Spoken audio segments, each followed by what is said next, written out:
be showing you how I make my vanilla extract. That's pretty much organic. So I just ordered some vanilla beans on Amazon, and these are organic, or they're deemed organic by the people who sell them. They do come from India. And what you'll need is probably at least 8 of the vanilla beans, just the straight vanilla beans. So you'll also need some vodka, and this is called Tito's handmade vodka. And for those of you who don't know, I know a lot of people know, but vodka is made out of potatoes. So this is a particular vodka that I like. The company won't pay for a GMO free label, but they are mostly all organic, and this is a handmade vodka.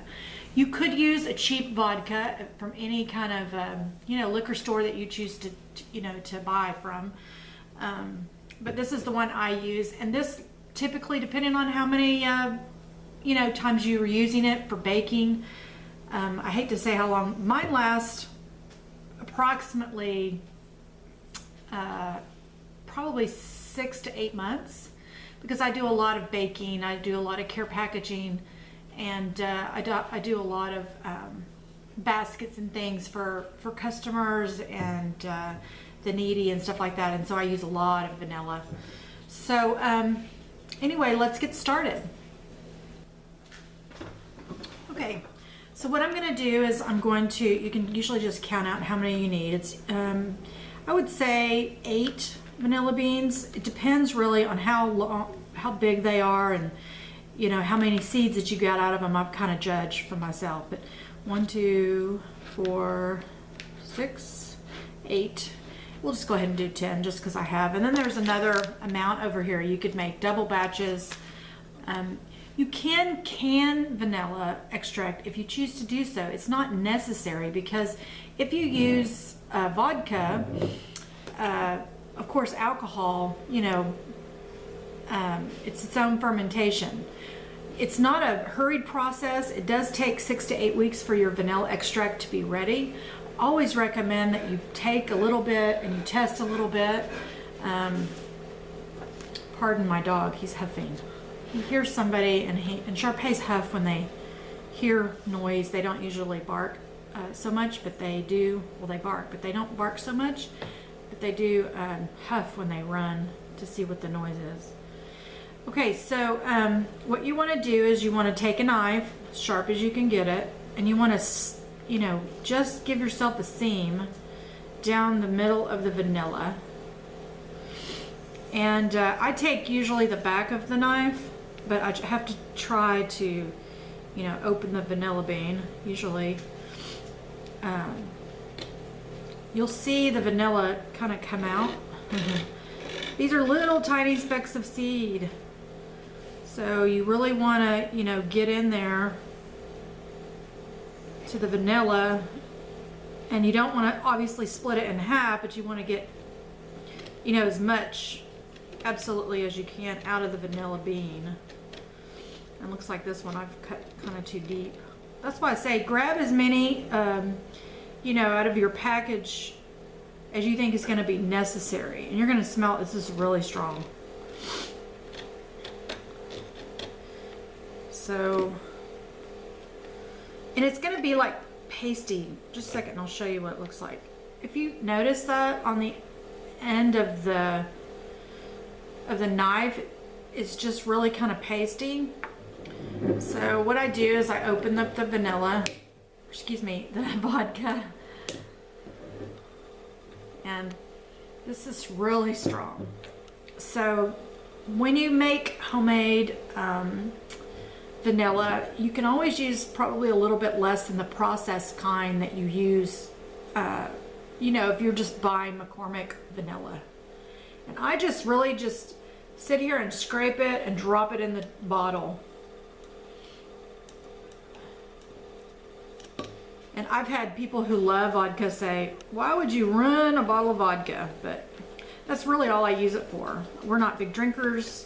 We drink at celebrations and that's about it. We're not really big into alcohol, so I don't have a lot of alcohol in my home. Not a lot of partying going on here. There's working and saving and getting ready for putting the house on the market. So anyway, I just sit here and add, and it's always going to drop to the bottom of the thing, so don't get upset about that. Or don't try to avoid it, because it will go to the bottom. And this is a pretty small one, so I'm gonna see if I can get any more out of this one. Anything worth working for is worth having. So I just prefer to use as natural as products as I can possibly get in my body. I grew up in a pretty religious home, and they talked a lot about, making sure that, you treat your body with the utmost respect, because God gave it to you only for a certain amount of time. And He expects that you're going to put as many pure products in your body as possible. And I think we as a society we've gone away from that.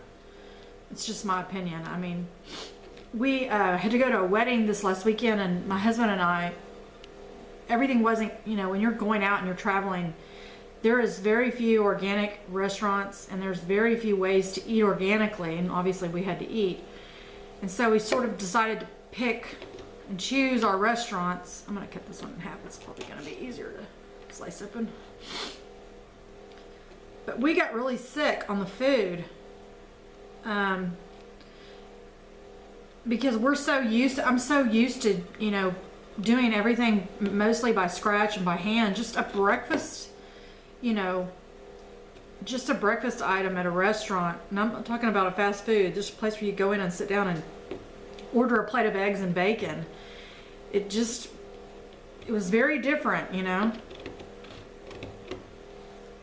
And once your body gets used to a certain way that you're eating, it doesn't usually divert from it. So, and when I'm done with this, what I like to do is stick a few of them inside, just in case I missed any. And I know it's hard to see on the camera, but I'm just putting this up here.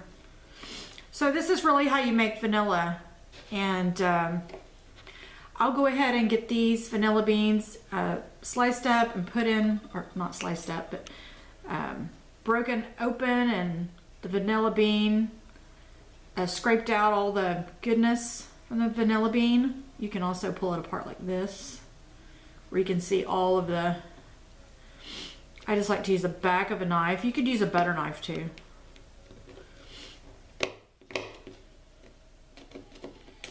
And it doesn't take much at all to make, vanilla extract. Be surprised, these little seeds are extremely powerful, and they're very flavorful, and you're just gonna get more of a pure vanilla extract than if you would buy it, in the store. So I'm gonna go ahead and finish up this, and we'll be back in just a moment. Okay, so we're done with our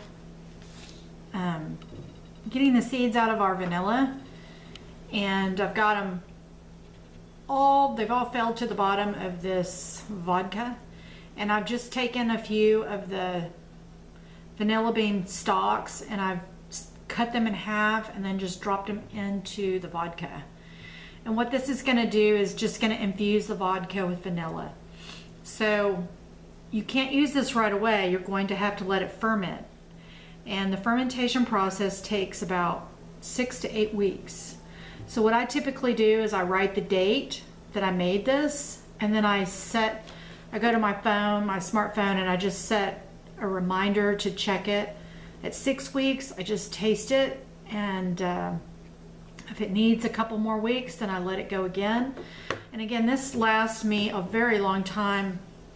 You can do this in an inexpensive way, just buying vanilla beans, vanilla bean paste, it doesn't have as strong, if you buy the vanilla bean paste, it doesn't have as strong of a vanilla flavor as if you buy the vanilla beans. I don't know why that is, but there's even a vanilla bean powder, and it's just not as strong. You just have to double it up.